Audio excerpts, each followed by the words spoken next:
Hello everyone, welcome to my channel teacher वाली class. और आज हम पढ़ रहे हैं 10th क्लास का पोएम जो कि है ए टाइगर इन द जू के नाम से। और इस पोएम के अंदर हम लोग एक कॉन्ट्रास्ट को देख रहे हैं। एक कॉन्ट्रास्ट है टाइगर के हैबिटेट के बारे में, जो कि नेचुरल हैबिटेट में रहने वाला है और कैसे उसको जू में ला दिया जाता है और ज़ू में उसकी किस तरह से मनोस्थिति होती है और किस तरह से उसकी नेचुरल हैबिटेट यानी जंगल में होती है, वही सब इस पोएम के माध्यम से एक्सप्लेन किया गया है। तो जैसा कि आप यहाँ पर देख पा रहे हैं कि this poem contrasted tiger in the जू with the tiger in its natural habitat, कि यहाँ पर उसको ज़ू और उसकी नेचुरल हैबिटेट में किस तरह से कॉन्ट्रास्ट को एक्सप्लेन करती है ये पोएम, ये हम पढ़ने वाले हैं।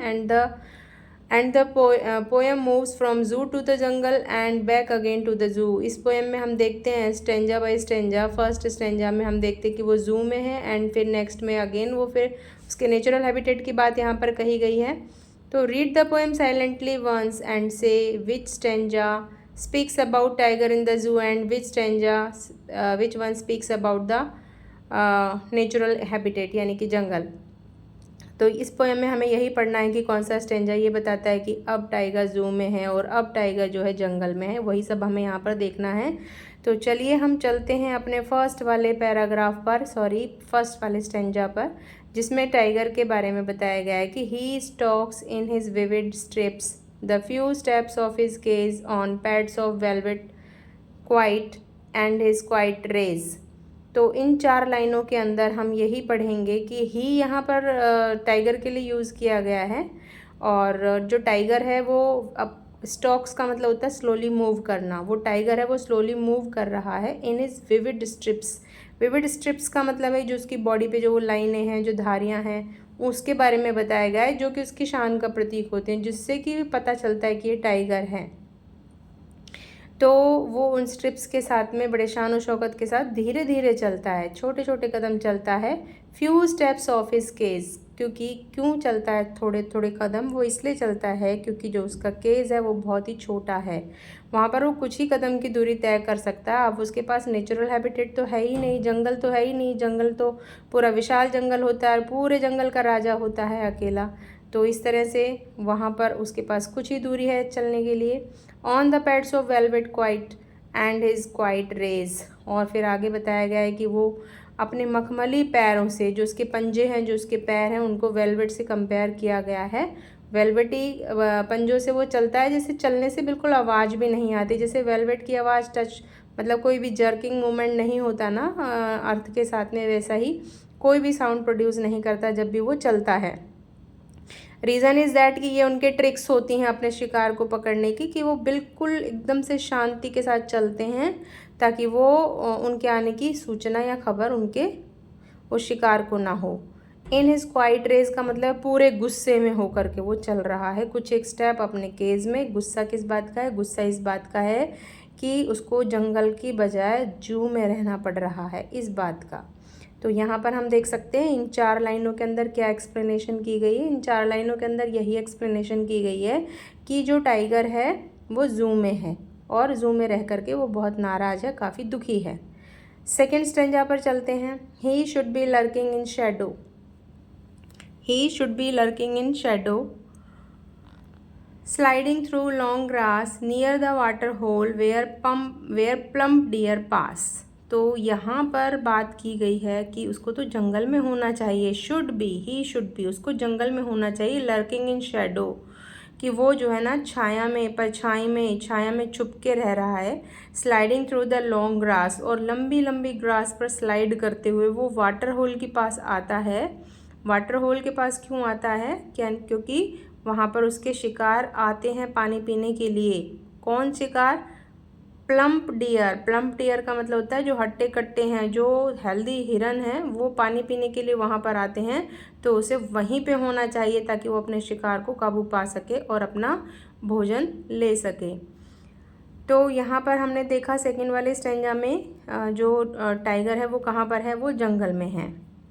थर्ड वाले में अगेन उसको जंगल में दिखाया गया है। फिर से कहा गया है कि ही should B snarling around houses at the jungle's edge bearing his white fangs, his claws, terrorizing the village।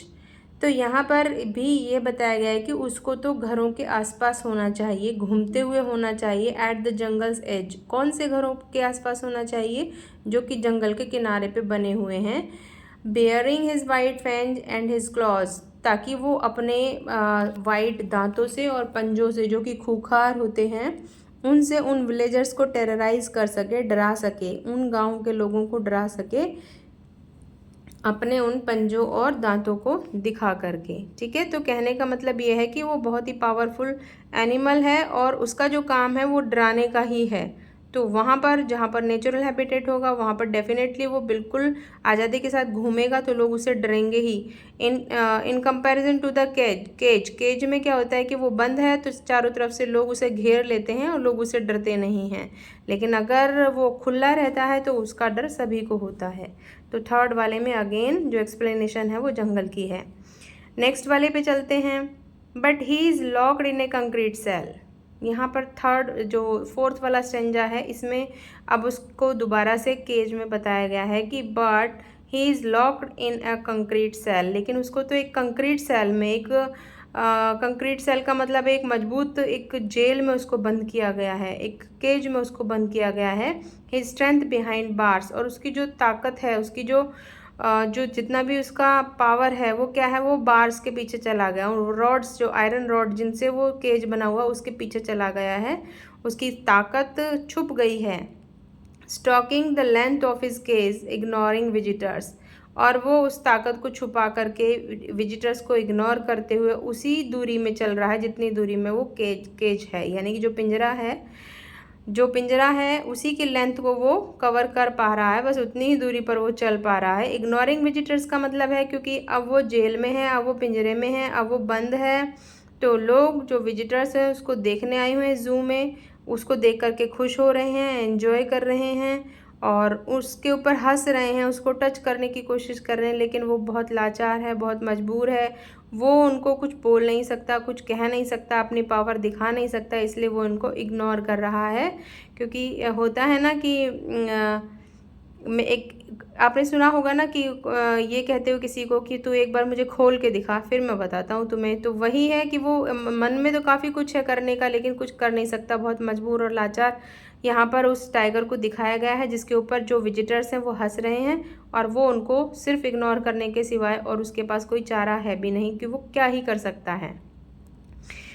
अब चलते हैं हम नेक्स्ट वाले स्टेंजा पर, जो कि अगेन उसको ज़ू में ही शो करता है और किस तरह से ज़ू में रहते हुए वो ख्वाब देखता है कि वो वापस से जंगल में आ जाए, खुले आसमान में वो तारों को निहार सके, है ना। तो वो चीज़ यहाँ पर मेंशन की गई है। ही hears the last voice at night, the patrolling cars and stares with his brilliant eyes। तो यहाँ पर बताया गया है कि वो लास्ट वॉइस को सुनता है रात में, और लास्ट वॉइस किसकी है, वो पेट्रोलिंग कार्स की है। ये पेट्रोलिंग कार्स क्या होती हैं?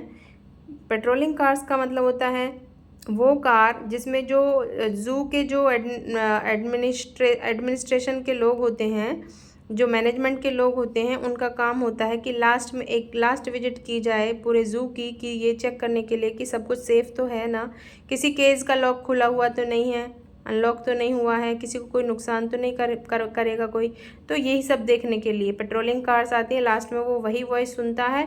And stairs with his brilliant eyes at the brilliant stars, और वो अपनी ब्रिलियंट आइज से उन ब्रिलियंट स्टार्स को घूरता है। क्यों घूरता है? क्योंकि उसको ये है कि काश मुझे वापस से वही आसमान मिल जाए, वही खुला जंगल मिल जाए, खुला आसमान मिल जाए, जहाँ पर मैं भी आज़ादी के साथ में घूम सकूं, फिर सकूं, अपना शिकार कर सकूं और लोगों को डरा सकूं। तो उस चीज़ का वो सपना लेता है। तो यहाँ पर लास्ट वाले स्टेंजा में काफ़ी मिजरेबल स्थिति बताई गई है उस टाइगर की। तो इस तरह से कुल मिलाकर के हमने इन 5 स्टेंजा के अंदर यही पाया कि जंगल में उसको कैसा फील होता है और ज़ू में उसको कैसा फील होता है टाइगर को। तो इस तरह से इन 5 स्टेंजा में ही एक कॉन्ट्रास्ट को एक्सप्लेन किया गया है। चाहे कोई भी हो, इंसान हो या जानवर हो, आज़ादी सबको अच्छी लगती है, सब आज़ाद रहना पसंद करते हैं, लेकिन कुछ एक रीज़न हो जाते हैं कि हम जो भी एनिमल्स है उसको ज़ू में क्यों रखते हैं, उसके भी कुछ रीज़न होते हैं, साइंटिफिक रीज़न होते हैं, एक्सपेरिमेंटल रीज़न होते हैं, या फिर हम उसकी जो रेस है उसको प्रिजर्व करना चाहते हैं, प्रिजर्वेशन के कारण भी हो सकता है, ठीक है। और बहुत सारे रीज़न हो सकते हैं, पॉजिटिव नेगेटिव दोनों ही तरह के रीज़न होते हैं, तो उसके चलते हुए ये सब करना ही पड़ता है।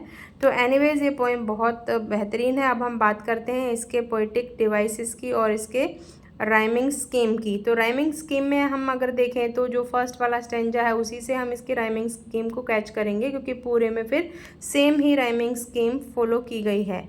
अब यहाँ पर फर्स्ट वाले में अगर हम देखें तो he stalks in his vivid stripes, तो लास्ट कहाँ पर हो रहा है, stripes. And second line the few steps of his cage, second line में cage, stripes, cage, no coordination. तो पहले वाले लाइन में हम ए मान के चलते हैं एंड सेकेंड वाले को बी मान के चलते हैं, और जो थर्ड वाला है अगेन केज और क्वाइट, नो मैच, तो थर्ड वाला सी, तो ए बी सी, और लास्ट वाला in his quiet rage, cage rage मतलब बी के जैसा है। तो क्या बन गई rhyming scheme, A B C B, A B C B.